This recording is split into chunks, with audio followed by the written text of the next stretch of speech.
you ever felt out of control? I bet recently, if you're watching this in June, very beginning of June 2020, you've probably felt pretty out of control because the COVID-19 pandemic basically took control away from most things. What we could control was our response to the pandemic. We could control whether we wore a mask or not, whether we stayed home or not. But some people had no control over whether or not they could stay home. They had to go to work anyway, like the first responders and people working in grocery stores, things like that. So they didn't have any control whether they were exposing themselves to the virus or not. But beyond pandemics, there are a lot of situations in our life that are out of our control, and this tends to make a lot of us, like me, who tends to be a little bit of a control freak, makes us super uncomfortable. And that was part of what's been happening with this pandemic is people are so uncomfortable with being out of control. And but we sometimes feel that way anyway. If we're investing in the stock market, that's out of our control what happens with the stock market. If we have children, it's out of our control what they do or whether they're sick on a day we have an important meeting. So many things out of our control. The problem is that most of us, though, are trying to control things we can't control or aren't worth controlling. So we have to really begin to discern what's worth controlling. What is it that actually is important enough to try to control it? Now you might think, it's my business. It's important for me to try to control my business. Yeah, but sometimes your business is out of your control. Look what happened during the pandemic. How many businesses were affected, right? It's important to, control your health. It's important to, but to some extent you can't always control your health, right? You might say it's important to control my relationships. No, you can't control your relationships. You control how you behave in the relationship or how you approach it, right? So you can see there's a distinction. And so we need to really think about what can we control and what's really important to control. So yes, it's important to control your finances, your health, your responsibilities, things like that, sure. But I want to talk to you about a couple specific things that I think are super, super important to control. And, they're worth controlling because they make you feel happier. They make you feel more alive. They help you feel fulfilled. So that's what I'm looking for, is what is it that you can control that makes you feel happier, more fulfilled, and more alive, more energetic, more to live your life more fully. Right? So what are those things? So the first one is to control your mindset, basically your outlook, because the way you approach the world, the way you think about things, what's going on up here, your mindset affects how you see everything. It's the lens through which you experience the world. So you want to control your mindset or your outlook on life. If you have a positive outlook on life, you're going to see things more positively. You're going to experience them more positively. If you have a negative outlook on life, you're going to see things as negative and you're going to approach them as negative. So, that's going to be your experience as negativity, that everything's bad or not good enough or out of your control or any of those things, right? So I want you to first think about your approach, your mindset, your outlook on life, and think about what you could do to control that. Now, that's not as hard as you think. It has to do with really getting clear on your negative thoughts, your limiting beliefs, those sorts of things, and to then adjust them, right? Now, the second thing that is worth controlling and is within your control is your, we could say, character, kind of your behavior, your, how you show up in the world, okay? So if you, when you're thinking about what you can control, something really worth controlling is that, how you show up, how you behave. Are you reacting to things all the time or responding thoughtfully, intentionally? Or are you always in a reactive mode?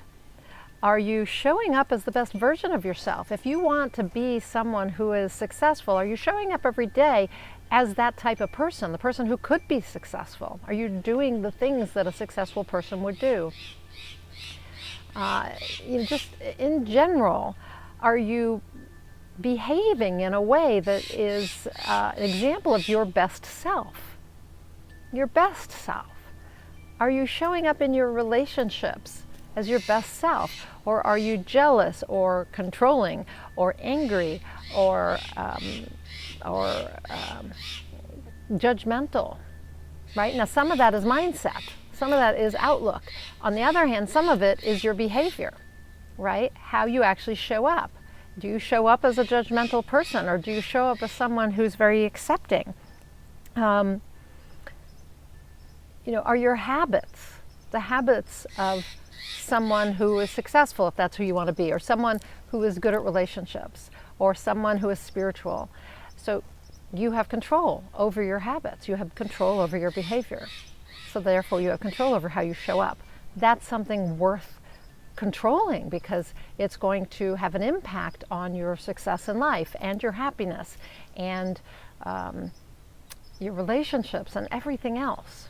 So that's worth controlling. Now, the other thing that you can control is your level of fulfillment. And this has to do with purpose and knowing what it is that's important to you and what does make you feel fulfilled. Is it, do you feel more fulfilled when you are doing service, contributing in some way? Do you feel more fulfilled when you're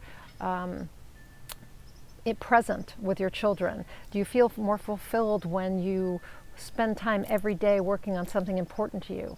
And I really think that when you're doing something that is fulfilling, when you're controlling for fulfillment, what's going to happen is you're going to also control for happiness.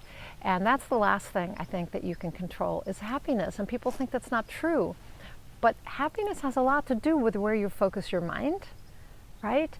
And if you're focusing your time, your mental energy, mental focus, your time, your all of that, if you're focusing on those, on something that's unfulfilling to you and makes you unhappy, you will be unhappy. And that's where that whole psychology, positive psychology thing comes in, where, it's about focusing on what you want and things that make you happy, because you will be happier. Where you put your mind is where you go, and your emotions go. So if you're thinking negative thoughts, judgmental thoughts, unhappy thoughts, if you're fearful, you're focused on bad things that could happen in the future, you could get sick, whatever, you're going to be unhappy. So instead, think about things that make you happy. What is it that makes you happy? And what is it that makes you fulfilled? Right? So these are all things you can control, and they're worth controlling. So in a world that sometimes feels totally out of your control, I want you to focus on these areas. I want you to focus on your outlook or your mindset. Controlling your mindset and your outlook. I want you to focus on controlling your behavior, the way you show up in the world, if you want to call it your character. I want you to control for fulfillment, so that you're doing things that feel fulfilling to you, make you feel as if you're achieving your purpose. And I want you to control for happiness, so that you can experience a happy life. If you control for these things, no matter what's going on around you, no matter what's out of your control, you're going to be happier, you're going to be more fulfilled, you're going to live your life more fully. Okay? So that's it for today. I'm Nina Amir, the Inspiration to Creation Coach. You can find out more about me at ninaamir.com. I am a certified high performance coach. You can find out all about that at ninaamir.com as well, or you can click on the link above to apply for a free certified high performance coaching strategy session. And we'll spend about 90 minutes together teaching you the pillars of high performance. I will introduce you to the pillars of high performance. I'll give you some strategies and tools and habits you can put to use right away that'll make a huge difference in how you feel about your life and yourself and what you can control or can't control and want to control. Okay? Also, go over to ninaamir.com and download the free ebook about high performance habits. And you do that, it puts you on my mailing list as well, and you'll know when I am offering something. Like I'm just about to launch a new program that's personal and spiritual growth combined. And if you're on the mailing list, you'll find out about it and can become a founding member. That's it for today. So when things feel out of control, remember what's worth controlling, okay? Until next time, go out there and achieve more inspired results.